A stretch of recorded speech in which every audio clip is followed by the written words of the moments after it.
If you're a property investor, in business, and entrepreneur, you're really going to enjoy today's show as I speak with Simon Kuestenmacher, the Director of Research at the Demographics Group. And we're going to talk a bit about demographics, how many Australians there are, where we are living, where we want to live, but more importantly, what the big trends are and how they're going to affect our property values and the economy. We're going to speak a bit about what the right sort of property is going to be in the future for our burgeoning population, where they're going to want to live, how they're going to want to live, where property value is going to increase, because it really is people that are going to create the need for property. So let's understand what those people are going to need. Welcome to today's episode of the Michael Yardney podcast. Welcome to the Michael Yardney podcast, where twice each week you will learn a number of new ideas regarding success, property investment and money in around 30 minutes. Our show is brought to you by Metropole, who specialise in helping you grow, protect and pass on your wealth through strategic property and wealth advice. Now here's your host, Michael Yardney, Australia's most trusted property commentator who has once again been voted Australia's leading property investment advisor. That's the fifth time he's won a similar award in the last 7 years.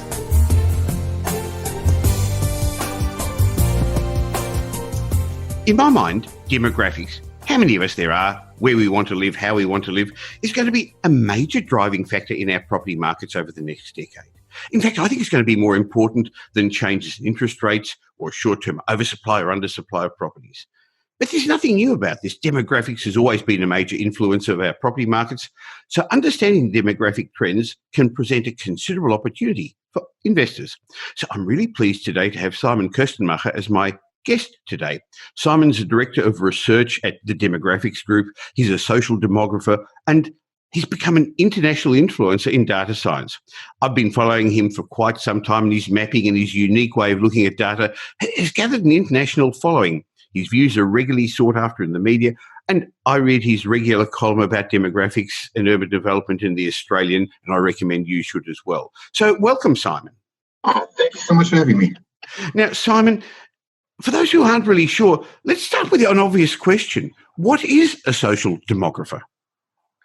Well, demographics just essentially looks at the number of people and researches into how people behave and into how people move around in space. So that's where my geography background comes in as well. I'm very interested not just in how many people are around and what the characteristics of those people are, but also how people move from one spot to the next and why people live and work at the places that they do. Well, I know that your work involves giving advice to companies, to organisations, to governments, but our audience is basically investors and business people. So since demographics is going to shape our destiny, what are the major demographic trends that you see that are going to influence our property markets moving forward, Simon? Well, the most and obvious thing there is population growth. And that is wonderful. Investing in property in a country that sees strong population growth figures should always be a winner. That means as long as we constantly grow the demand for housing by taking in more people, investing into property should more or less work out. That's the general premise of a growing country. That means property is a great business to be in that kind of market. Property is much more difficult if you are in a declining market, if you operate in one of the European countries where many, many markets are actually shrinking. That's much more difficult there. Well, the typical story about demographics that I've read over the years is we're aging, our baby boomers are aging, the baby boomers have always driven our property markets because there were so many more of us than the generations before us. But that that ratio is now changing, isn't it, Simon? So while we are going to have, I guess, more retirement villages, nursing homes and healthcare facilities, we also need to cope with all the younger demographics, the younger generations coming behind us. So that's absolutely correct. So when we say Australia is aging, that means the aging population is growing, and that means that the ratio of old folks to young folks is slowly shifting into a ratio where we see more old folks. But that is happening at a very slow ratio because we have very high migration in Australia. Migrants are people that come to Australia in their 20s and 30s. Really, most migrants that come between year 18 and year 37. That's the kind of time frame where everybody is coming. And imagine what those guys actually do. As a migrant, you skip the first 20 years or so of life in Australia. And this is the life where you actually cost the state money. The state invests into schools, into child rearing. You're very expensive for the first 20 years. But migrants only come once they actually bring tax dollars, or even better, if they're international students, they pay good money for education. And then they have 40, 50 years of tax paying, and only then do they hit old age. So that works really well, the demographics at the moment that we're doing. And while we're aging, we are buffering the negative impacts of an aging population, meaning that there are fewer workers, by constantly pushing up the migrant uptake in their 20s and 30s. That's really ensures us that we can actually afford to grow old over time. Well, that's a good point, because I remember years ago there used to be the argument about a big Australia or a small Australia. It became a bit of a political football as well, but that now seems to have gone. And both sides of the government seem to accept the fact that we need to import more people. They're fiddling around the edges a bit about how many. But in general, Simon, we're bringing in about 400,000 people a year, and about 60% of these are migrants. So where are they moving to? Well, so you always first want to put yourself into the shoes of a migrant. When you first move to Australia, you have absolutely no idea how a city works. You don't know Australia. You've seen pictures of the Opera House, and that's about it. And a kangaroo. And a kangaroo too. And a kangaroo, exactly. But they're not in the streets. They come here and they're surprised. Surprised or disappointed. And so what you do then is you have one piece of information about Australia, that is the address of either your university or your job. So what the new migrants do is they move as close as possible to either their university or to their job. That's what the initial migrants do. So this is why we see this clustering of migrants near the job centers and near the knowledge centers. And then Australians say, oh, migrants are just... They're clustering, they're not integrating, they're just hanging out with one another. Sometimes you hear words like migrant ghettos being thrown around. So it's very dramatic.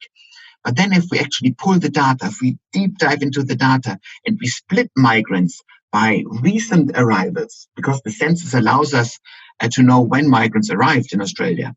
And so the recent migrants are the ones that cluster around the universities, around the job centers, simply because they don't know other suburbs of a city. They don't know how the city works. But after 2 or 3 years of hanging around your Australian co-workers, your fellow uni students, or just, looking at property websites more and more, you understand how a city works. And then the established migrants, they just act on the housing market like everyone else. So integration is happening, but it does take time.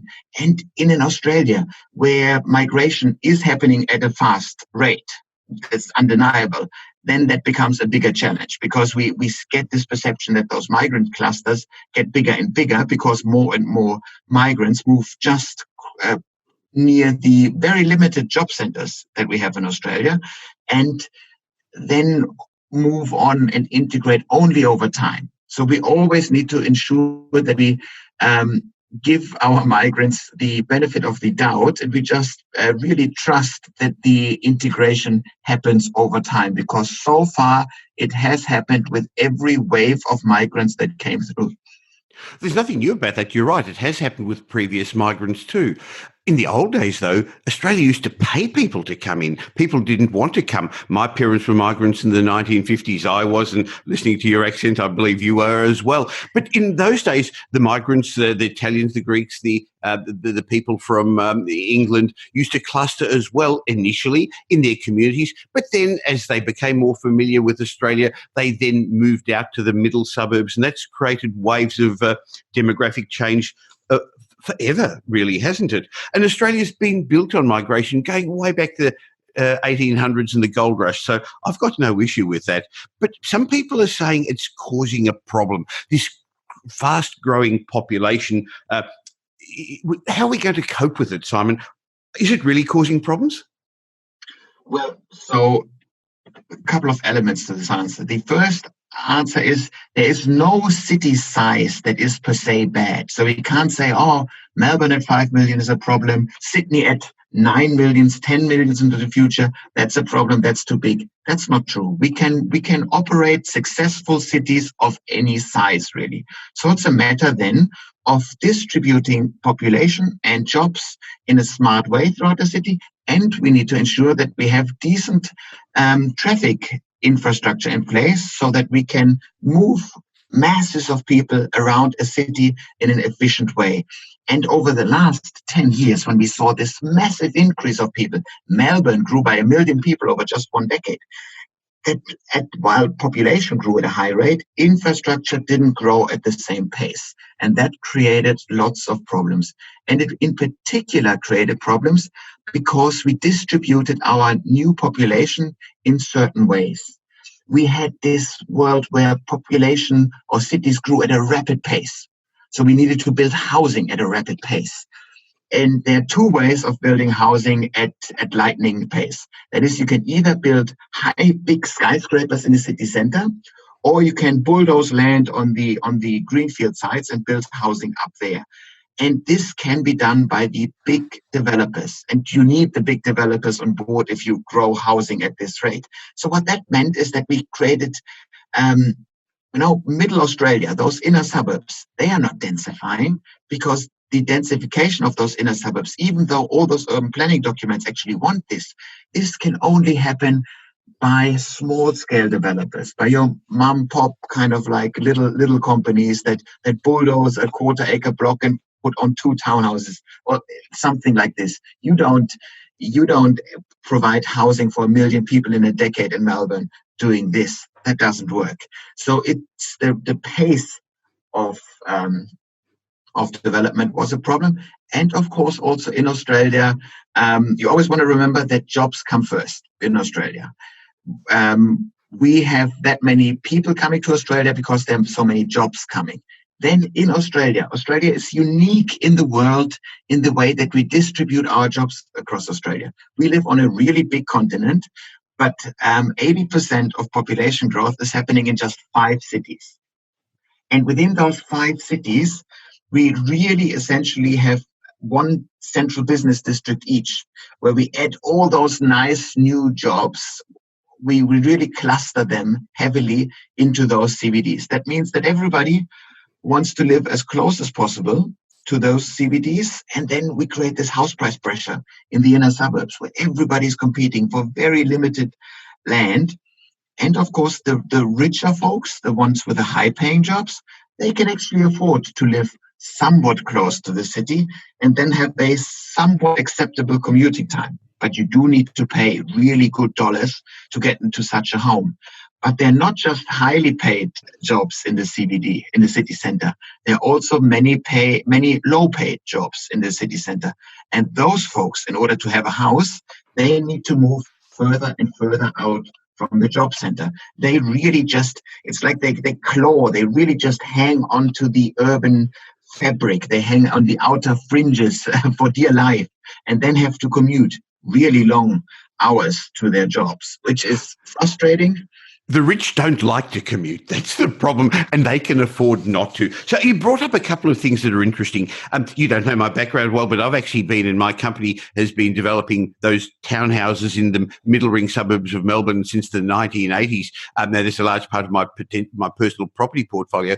But the challenge is, firstly, town planning, and also NIMBYs. In other words, not in my backyard. And there's also another group of people, notes, not over there either. So there's actually a real challenge at the moment with getting new development in those middle ring suburbs. And the demographic term that you're talking about is this missing middle. Now, we're building apartments along the main roads above the shops that used to be there. I see that as good in some ways. It's actually making some of the older retail centres more vibrant again. But I'm not sure that they're building the right sort of accommodation, Simon, the sort of accommodation that the downsizing baby boomers or the young families are wanting.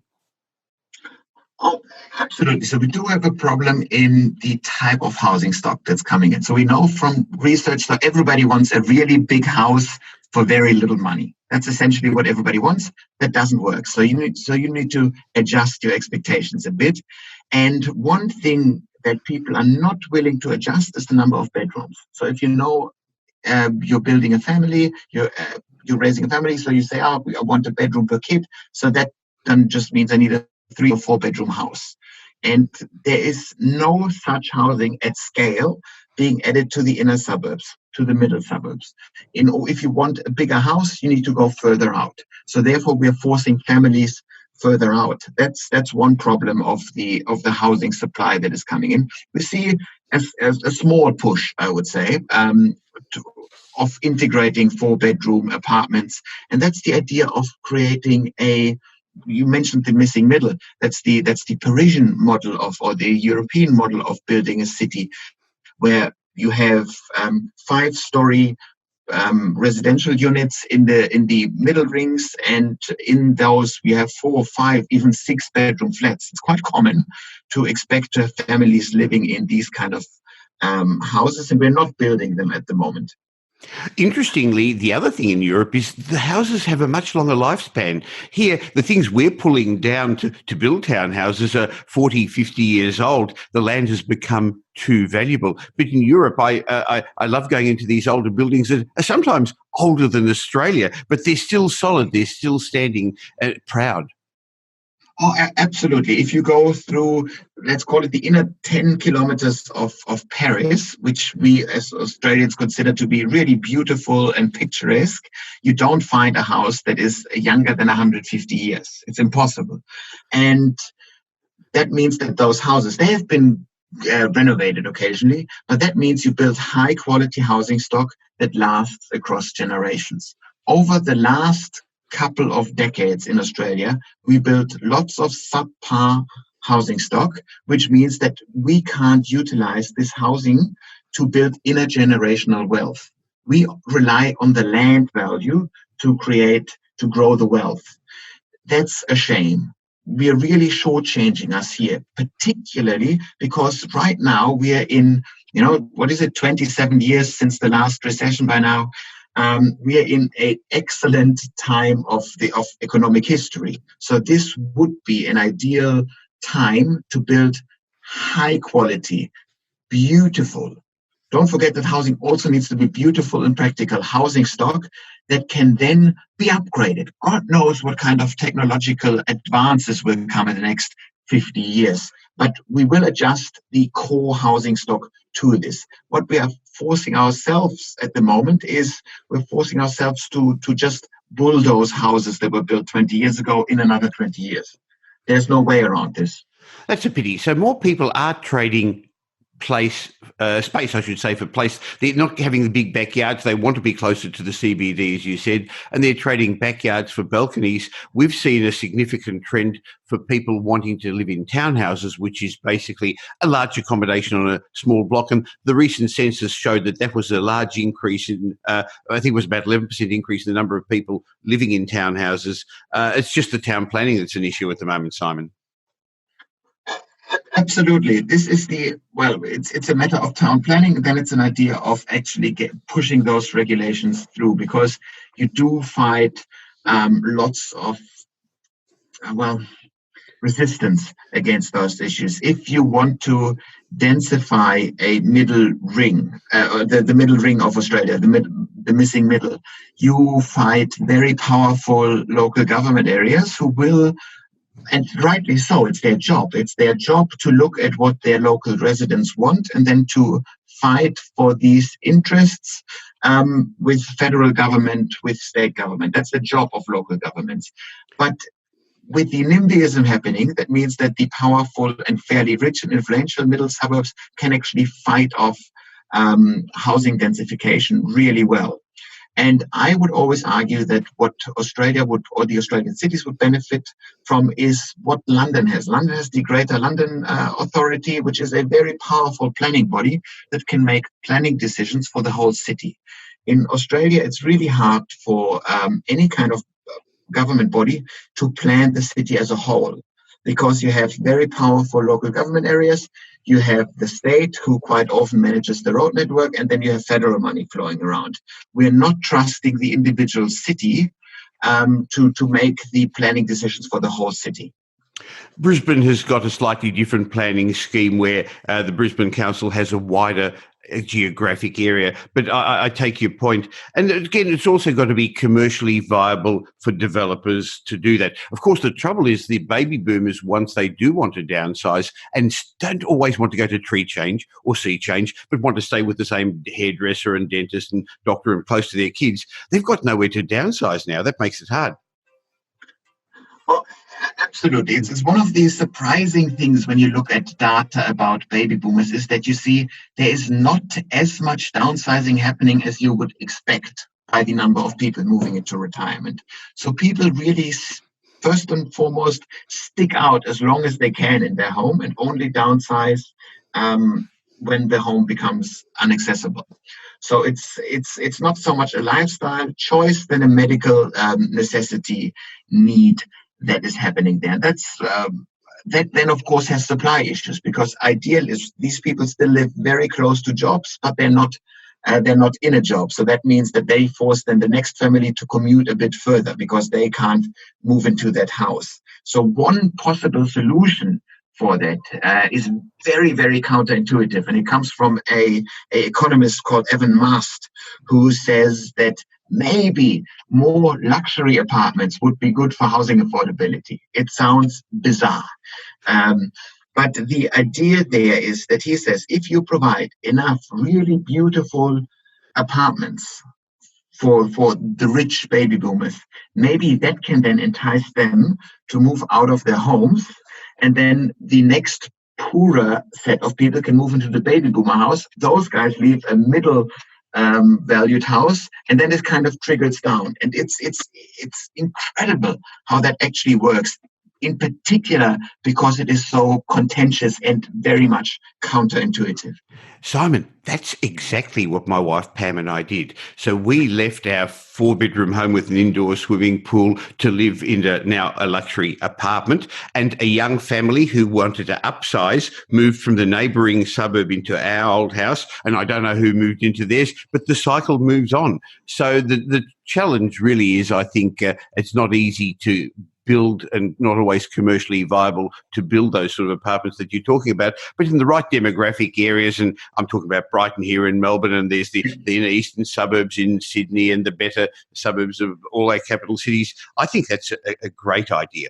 Another idea people are coming up with is saying, well, we need multiple CBDs. So in Sydney, there's Parramatta and there's Chatswood, and in Melbourne, there's Box Hill and Dandenong, and the same in other suburbs, in other cities. Is that one of the answers? It is. Absolutely. It is best urban planning practice. It is textbook perfect. When I'm looking at the plan for Greater Sydney, when I'm looking at Plan Melbourne, I'm a very happy urban geographer by looking at those figures. There are, of course, problems with these aspects. So the story is simple. At the moment, we have one CBD, and everybody goes into the CBD at the same time, leaves the CBD at the same time. And this star-shaped commuting pattern is the worst possible way of managing traffic. And it ensures that you have a super expensive housing near the CBD. So people say, no problem. How about we create multiple CBDs? We still have the central CBD, but as you mentioned, we put one in Melbourne. We say we put one into Footscray, one into Ringwood, one into Monash. We'll just create a couple of those, and that then spreads the load. Jobs distribute over a wider canvas. That means that the house price pressure gets released a bit all over the shop. That's wonderful, and it is ingenious, and it works as long as the jobs follow. But that means that each of those secondary CBDs must be attractive enough for the jobs to actually move there. And you could say, well, if the CBD is so expensive, the jobs will just go there because it's simply cheaper to run an office out of Frankston than it is in the CBD. So far, so good for the theory. But the kind of jobs that we have been creating over the last decade or so are knowledge jobs. These are those jobs that really benefit from clustering near other workers that do similar kind of work. All those big four consultancies and banks and accounting firms and whatnot and tech startups, they need to be an environment where they're very close to those other jobs. So you really, as a business, you are absolutely delighted to pay the premium of having your office in the expensive CBD. You don't care so much what your workers have to pay for housing because you want to run the most efficient business. That's your job. So that's the structural problem. And what have we done in Melbourne? If we are actually serious about the secondary CBDs, I'm trying to limit the CBD artificially. I'm trying to say, no more growth, please, here. But what have we done in Melbourne? We said, no. We'll add the docklands. We essentially double the CBD. We said, no. We built out Fisherman's Bend, which is another extension of the CBD. So we are kind of hoping that jobs go to the secondary CBDs while making the central CBD ever more attractive. That's difficult. And that actually won't work out. And it's a similar argument, Simon, for the satellite cities like Geelong and Ballarat and Wollongong and the Central Coast. Absolutely. It's the same mechanism. And you could, of course, run the argument and say, well, if we look at those satellite cities, we can just essentially make them into dormitory cities and link them up with some fairy tale super high-speed railway that gets them into the CBD in 20 minutes or whatever it is. But do we actually want this? Do we want to create cities that are just a nice scenic dormitory suburb, or essentially a dormitory suburb? And that's undesirable, I think. So the real challenge there is to provide a attractive enough economic ecosystem in each satellite city and in each secondary CBD. And that is very, very difficult to do. Whoever comes up with the surefire success formula of how to do this will make a fortune, because every city in Australia and across the world actually wants to do this. Well, Simon, there's so many more things we could talk about demographics, but I really value the time you've given us, and it's given us some great insights. If people want to follow you, they can read your articles in The Australian. I know you're very prolific on Twitter as well, and you've got some great maps that you show. Just one question to finish off. As a property investor or a homeowner who wants to buy in the right area where the value of their home is going to keep increasing, what areas would you be pointing to? Not necessarily suburbs, but what trends should I be following? I would say, assuming that Australia is somewhat going to continue to work like it has in the past, I would say any kind of property in the inner, let's call it inner 10 kilometers of a capital city will be a successful property investment. I agree with you because... take into account, but I would say that's the number one element. And I'd agree with you, because over time there are trends going to the outer suburbs, but the rich, as we said, are not going to commute. They're not going to want to move away, and they're never going to bring Parramatta to Sydney or Ringwood close to the Docklands or to the water as well. I think another way to finish off, Simon, is to remember we are so lucky that we live in the best country in the world. The latest Economist's World rankings have shown that Melbourne, Sydney, Brisbane, Perth, Adelaide were all in the top 20 cities, and Melbourne and Sydney were the top second and third ranking city after Vienna, which interestingly was the home of my mother, so I've got a soft spot for it. But we were just picked to be the best places in the world in the best time in history. We've won the lottery, Simon, haven't we? Absolutely. In particular, if you look at the last 27 years with just non-stop economic growth, that was a very nice period of time to do business. And always remember that in Australia, the worst thing that we've seen over the last 3 decades was the GFC. And the GFC was still moderate growth in Australia. And that is actually unbelievable when you think about it. Well, there are the naysayers there and the nervous Nellies who tell us we're about to have another world recession, but that's a discussion for another time. So, Simon Kuestenmacher, Director of Research at the Demographics Group, thank you so much for your time. Oh, my pleasure. Thank you for having me.